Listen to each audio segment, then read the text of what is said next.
दोस्तों आज हम बहुत ही सीरियस टॉपिक पे बात करने वाले हैं कि एक मिस्टीरियस मैन कैसे बना जाता है जिसे औरतें और लड़कियां चाहती है। जो समझ से बाहर है वही सबसे ऊपर है। आज की दुनिया ऐसे इंसानों को ज्यादा पसंद करती है जो उनकी समझ से बाहर होते हैं। इंसानों का नेचर ही कुछ ऐसा है कि जब उन्हें कोई इंसान बाकी लोगों से अलग दिखता है तो वो लोग अपने आप ही उस इंसान की ओर खींचे चले जाते हैं। खास तौर पे लड़कियां ऐसे इंसानों को पसंद करती है जिनकी पर्सनालिटी काफी मिस्टीरियस होती है। मैं आप लोगों को राघव की रियल स्टोरी बताता हूँ जो कि एक मिस्टीरियस मैन था, यानी कि रहस्यमय इंसान। गर्मियों की छुट्टियां चल रही थी जब राघव एक साधारण दिखने वाला लड़का अपने कमरे में बैठ के एक किताब पढ़ रहा था। उसका कमरा तो बहुत नॉर्मल था लेकिन उसमें एक चीज ऐसी थी जो उसे बाकी सबसे अलग बनाती थी, उसका रहस्यमय व्यक्तित्व। उसका कैरेक्टर ही मिस्टीरियस था। राघव एक ऐसा व्यक्ति था जिसके बारे में बहुत कम लोग जानते थे और यही बात उसे लड़कियों और औरतों के बीच खास बनाती थी। राघव का दिन आमतौर पे सुबह जल्दी शुरू होता था। वो अपने घर के पास के पार्क में एक्सरसाइज और रनिंग करने जाता था, जहाँ कुछ लड़कियां और महिलाएं उसे हमेशा देखती थी लेकिन कभी बात करने की हिम्मत नहीं करती। राघव की गहरी आंखें और उसका शांत स्वभाव उसे और भी रहस्यमय बनाता था। राघव ने कभी भी अपने बारे में ज्यादा बातें नहीं बताई थी।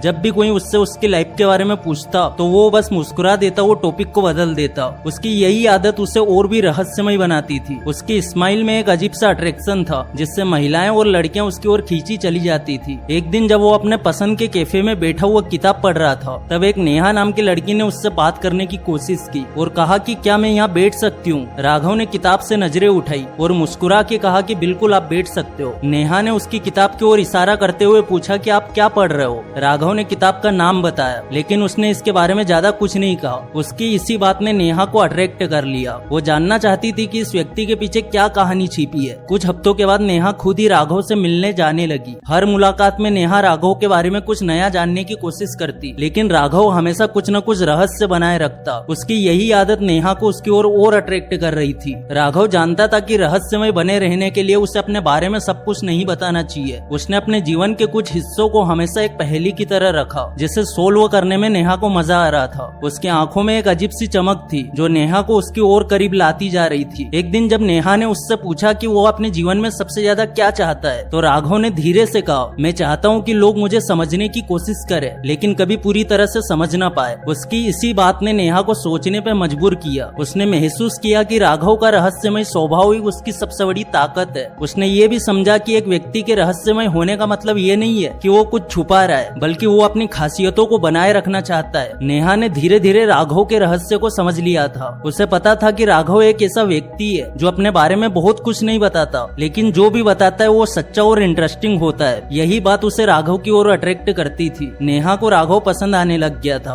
और उसने अपना लव प्रपोजल दे ही दिया। बट रुको, राघव था एक मिस्टीरियस मैन जिसने वो प्रपोजल ठुकरा दिया और उसने अपने दोस्तों को 7 ऐसे सीक्रेट्स बताए जिससे कोई भी इंसान मिस्टीरियस बन सकता है, यानी कि रहस्यमय बन सकता है। और वही सीक्रेट्स आज इस वीडियो में मैं बताने वाला हूँ। अगर दुनिया को अपनी ओर खींचना चाहते हो तो एक मिस्टीरियस पर्सनालिटी क्रिएट करो। ये चीज हर कोई नहीं कर पाता क्योंकि ज्यादातर लोग इस स्किल को मास्टर करने में फेल हो जाते हैं। तुम तभी इस पावर को मास्टर कर पाओगे जब तुम इन 7 टेक्निक्स में एक्सपर्ट बनोगे। और नंबर 5 तो बड़ी इंटरेस्टिंग है तो वो बिल्कुल मिस मत करना। Number 7, share limited information. इंसानों के नेचर के हिसाब से हमें ऐसे लोग ज्यादा पसंद आते हैं जो हमारी बात सुनना पसंद करते हैं और जब कोई एक अच्छा लिसनर मिल जाता है लोग अपनी सारी राम कहानी उसे सुना देते हैं। ऐसा करने से शायद तुम्हारा मन हल्का हो जाएगा लेकिन तुम अपनी एक मिस्टीरियस इमेज नहीं बना पाओगे। बात उतनी ही करो जितनी जरूरी हो। एक मिस्टीरियस मैन अपने शब्द सोच समझ के इस्तेमाल करता है। जब भी लोग तुम्हारे बारे में कुछ जानना चाहते हो तो एक मिस्ट्री बनाने की कोशिश करो। एक सवाल के जवाब में अपनी पूरी बायोग्राफी उसे मत सुनाओ, उसे ये गेस करने दो कि तुम्हारी लाइफ में क्या चल रहा है। जब तुम अपनी लाइफ से जुड़ी लिमिटेड इन्फॉर्मेशन शेयर करते हो तो लोगों के लिए तुम अपने आप ही एक मिस्ट्री बन जाते हो जिसके बारे में हर कोई जानना चाहता है। अगर ये एक स्किल सही से मास्टर कर ली ना तो नहीं जानते तुम कहां से कहां पहुंच जाओगे। चलो एक छोटा सा किस्सा और सुनाता हूँ। नागेश एक कंपनी में 5 सालों से काम कर रहा था पर उसकी प्रमोशन नहीं हो रही थी। मतलब गधे की तरह मेहनत करके भी आज सैलरी वही के वही थी। एक दिन पार्टी में किसी ने नागेश के बॉस से पूछ लिया कि वो नागेश को प्रमोशन क्यों नहीं देते जबकि वो हर तरह से क्वालिफाइड है। तब बॉस ने कहा कि नागेश कई बार जरूरत से ज्यादा बोल देता है और उसकी ये आदत कंपनी की प्राइवेसी एंड सिक्योरिटी के लिए खतरा है। किस्मत से उस वक्त नागेश पीछे खड़ा ये सब सुन रहा था लेकिन तुम्हारी किस्मत इतनी अच्छी हो ये जरूरी नहीं है, इसीलिए जितनी जरूरत हो उतना ही बोलो क्योंकि जितने भी मिस्टीरियस मैन होते हैं वो सभी फालतू की बातें नहीं करते। नंबर 6, ओरा इम्पैक्ट क्रिएट करो। एक मिस्ट्री मैन का अपना एक अलग अलग ही ओरा होता है। वो जिस किसी भी जगह जाता है वहाँ बस कुछ ही मिनट में सेंटर ऑफ अट्रैक्शन बन जाता है। इसके लिए तुम्हें दो बातों पे फोकस करना होता है, एक तो आवाज और दूसरा है महक। आवाज पे तुम्हें वर्क करना पड़ेगा, तभी तुम एक मिस्टीरियस मैन की इमेज क्रिएट कर पाओगे। दुनिया की जितनी भी पॉपुलर पर्सनालिटी है उनके बोलने का अंदाज आम लोगों से हटके है, इसीलिए तुम्हें भी इस पे प्रैक्टिस करनी पड़ेगी। अगर बिना कुछ बोले भी तुम लोगों के बीच अपनी पहचान छोड़ना चाहते हो तो इसका सबसे आसान तरीका है एक ऐसी स्मेल, एक ऐसी महक जिसे हर कोई नोटिस करे। वैसे तो तुम्हें मार्केट में बहुत सारे ब्रांड मिल जाएंगे, पर तुम्हारी मिस्टीरियस पर्सनालिटी को एक अलग लेवल पे ले जाए ऐसे ब्रांड से बहुत कम है। पर अगर मेरी मानो तो तुम्हें ट्राई करना चाहिए विस्कोंटी किंग का यह परफ्यूम कलेक्शन। आप सोच रहे होंगे कि इसमें कौन सी खास बात है, तो देखो यार, ज्यादातर लड़कों को परफ्यूम्स के बारे में कोई इन्फॉर्मेशन नहीं होती है, इसीलिए अक्सर हम लोग परफ्यूम के नाम पे कोई भी फ्रेग्रेंस उठा लेते हैं। इसी चीज को समझ के विस्कोंटी ब्रांड ने इसे मेंस के लिए स्पेशली बनाया है। ये 4 सेट का परफ्यूम कलेक्शन जिसके तुम्हें अलग अलग वेरायटी के 4 परफ्यूम मिलते हैं, और वो भी एक अफोर्डेबल प्राइस में। एंड ये मत समझना कि अफोर्डेबल है तो क्वालिटी नहीं होगी। देखो, अच्छी क्वालिटी अफोर्डेबल प्राइस में भी मिल सकती है। फिर भी तुम्हें बता दूं कि मार्केट से मिलने वाले सस्ते परफ्यूम कई बार कपड़ों पे स्टेन छोड़ देते हैं, यानी कि दाग धब्बे छोड़ देते हैं। विस्कोंटी के ये परफ्यूम से सभी तरह के कपड़ों पे टेस्ट हो चुके हैं। इसे यूज करने से तुम्हारे कपड़े लाइफ टाइम के लिए स्टेन फ्री हो जाएंगे, यानी कि कभी भी कपड़ों पे दाग धब्बे नहीं होंगे। सिर्फ इतना ही नहीं, इसकी महक लॉन्ग लास्टिंग होती है। देखो, इस परफ्यूम का जो ब्रांड है विस्कोंटी, वो सिर्फ प्रीमियम प्रोडक्ट्स बनाने में यकीन करता है। परफ्यूम बनाने के लिए ये जो इंग्रेडिएंट्स यूज करते हैं वो Italy, France, Egypt and Indonesia जैसे सिर्फ सिलेक्टेड कंट्रीज से लिए जाते हैं। विस्कोंटी के एक एक प्रोडक्ट में आपको इटालियन महक महसूस होती है। ये एक ऐसा ब्रांड है जिसके परफ्यूम से उनकी पहचान है। मैंने और मेरी टीम के काफी सारे लोगों ने इसे खरीदा है, और अगर तुम चाहो तो MFY15 कोड लगा के ऑर्डर कर दो, तुम्हें भी 15% का डिस्काउंट मिल जाएगा। और हाँ, लिंक मैंने डिस्क्रिप्शन में दे दी है। वीडियो खत्म होने के बाद ऑर्डर जरूर करना और ट्राई करके देखना। नंबर 5, कुछ वक्त के लिए गायब हो जाओ। कुछ वक्त के लिए लोगों की नजरों से गायब हो जाओ। ये ह्यूमन साइकोलॉजी है। जब कोई चीज सामने होती है तो लोग उस पर ध्यान नहीं देते, लेकिन अगर रोज दिखने वाली चीज अचानक से कहीं गायब हो जाए तो लोग वो खालीपन जरूर महसूस करते हैं। और जब तुम अपने आसपास के लोगों को कुछ बताए कहीं गायब हो जाते हो तो लोग तुम्हारे इस बिहेवियर को मिस्टीरियस वे से देखने लगते हैं। इसीलिए पहले तो कुछ वक्त के लिए लोगों की नजरों से गायब हो जाओ। और दूसरी चीज, ये जो टाइम तुम्हें मिला है उसका सही इस्तेमाल करो। कोई एक नई स्किल डेवलप करो, कोई नई चीज सीखो, ताकि जब तुम वापस आओ तो लोगों को तुम्हारे एक अपडेटेड वर्जन दिखे। और यकीन मानो, जब तुम ऐसा कुछ करते हो तो लोगों के दिमाग में इस बात को लेके क्यूरियोसिटी बढ़ जाती है कि इसके अंदर इतना बड़ा चेंज कैसे आ गया। यहीं से तुम्हारा मिस्टीरियस मैन बनने का पहला स्टेप शुरू होता है। अब तक लोग तुम्हें सीरियस नहीं लेते थे, पर अब से उनके दिमाग में तुम्हारी एक अलग तस्वीर होगी, एक अलग ही कैरेक्टर होगा। नंबर 4, अनप्रिडिक्टेबल बनो। एक मिस्टीरियस मैन क्या सोच रहा है और कौन से मोमेंट पे क्या एक्शन लेगा, इसका अंदाजा कोई नहीं लगा सकता। ऐसे लोग अनप्रिडिक्टेबल होते हैं, यानी कि अगले पल में वो क्या करेंगे इसके बारे में ना तो ये किसी को हवा लगने देते हैं और ना ही किसी तरह का कोई सिग्नल देते हैं। आजकल एक अजीब सा ट्रेंड चल रहा है। काफी सारे मोटिवेशनल वीडियोस में ऐसा कहा जाता है कि दुनिया को ये चैलेंज दो कि मैं ये बनूंगा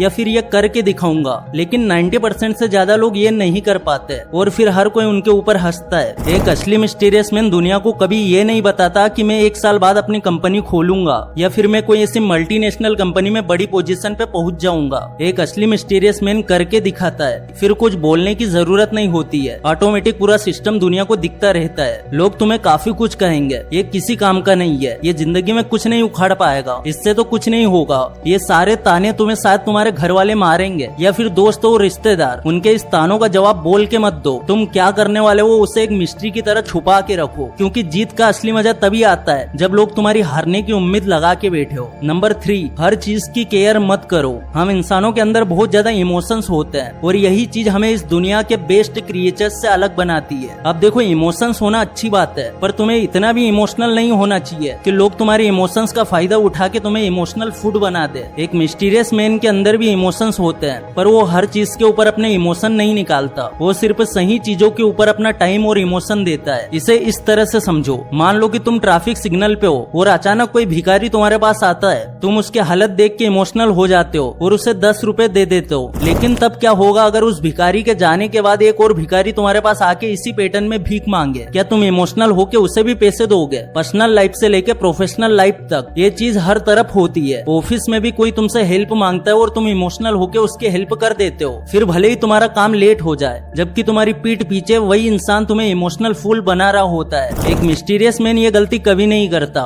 उसे ये पता होता है है कि कहाँ पे और कितना इमोशनल होना है। सो तुम भी अपने इमोशंस को कंट्रोल में रखने की कोशिश करो। नंबर 2, नजर को बाज की तरह तेज बनाओ। अब मेरी बात को गौर से सुनो। एक मिस्टीरियस मैन की सबसे इंपॉर्टेंट स्किल होती है अपने आसपास की चीजों का ऑब्जर्वेशन करना। ऑब्जर्वेशन एक ऐसी टेक्निक है जिससे तुम बिना किसी से बात किए भी किसी के बारे में या उसकी आदतों के बारे में काफी कुछ जान सकते हो। किसी भी चीज या सिचुएशन को बारीकी से ऑब्जर्व करने की टेक्निक ही तुम्हें एक कंप्लीट मिस्टीरियस मैन बनाती है। जब तुम ऑब्जर्वेशन की टेक्निक को अच्छे से मास्टर कर लोगे तो तुम्हारा हर एक्शन लोगों के लिए एक मिस्ट्री होगी। लोग तुम्हें सीरियस भी लेंगे और तुम में इंटरेस्ट भी लेंगे। तो रोज लोगों को अलग अलग तरीके से ऑब्जर्व करने का प्रैक्टिस करो। नंबर 1, हर सिचुएशन में शांत रहना सीखो। जब भी तुम MS धोनी को याद करते हो तो तुम्हारे दिमाग में क्या आता है? ज्यादातर लोग धोनी को कैप्टन कूल के नाम से जानते हैं। इसका रीजन ये है कि ऑन फील्ड चाहे कैसी भी सिचुएशन हो, धोनी हमेशा शांत रहते हैं। जिस टाइम पे पूरी टीम प्रेशर में होती है उस वक्त भी धोनी का रिएक्शन वैसा ही होता है, मानो जैसे कुछ हुआ ही नहीं है। हर सिचुएशन में शांत रहना ये एक मिस्टीरियस मैन की one of the top quality है। ये साबित करता है कि तुम किसी भी सिचुएशन में अच्छे से डील कर सकते हो। और एक मजे की बात बताऊं, लड़कियां भी ऐसे मर्द ज्यादा पसंद करती है जो किसी भी गंभीर सिचुएशन में गुस्सा करने के बदले शांत हो जाए और फिर उस प्रॉब्लम का सोल्यूशन ढूंढ रहा हो। तो जब भी तुम किसी ऐसी सिचुएशन में फंस जाओ जिसमें तुम्हें गुस्सा आ रहा हो या फिर तुम्हें लगे कि तुम्हारा सब्र खत्म हो रहा है, तो ये सोचो कि वक्त तुम्हें आजमा रहा है। याद रखना, एक मिस्टीरियस मैन बनने के लिए हर सिचुएशन में शांत रह के उसे ऑब्जर्व करना जरूरी होता है। जो लोग ये टेक्निक से सीख लेते हैं उन्हें दुनिया की कोई भी प्रॉब्लम लगती नहीं है। अब अगर तुम भी एक मिस्टीरियस मैन की तरह लोगों के बीच अपनी एक अलग इंप्रेशन क्रिएट करना चाहते हो तो इन सभी टेक्निक्स को मास्टर करना सीख लो। याद रखना, शुरुआत का पहला कदम हमेशा मुश्किल होता है, पर जो कोई भी हिम्मत करके पहला कदम आगे बढ़ा लेता है उसके लिए आगे बढ़ने के सारे रास्ते अपने आप ही खुल जाते हैं। अगर इस वीडियो से कुछ भी सीखने को मिला है तो वीडियो को लाइक जरूर करना, चैनल पे नए हो सब्सक्राइब जरूर करना। फिर से लौटेंगे एक नई वीडियो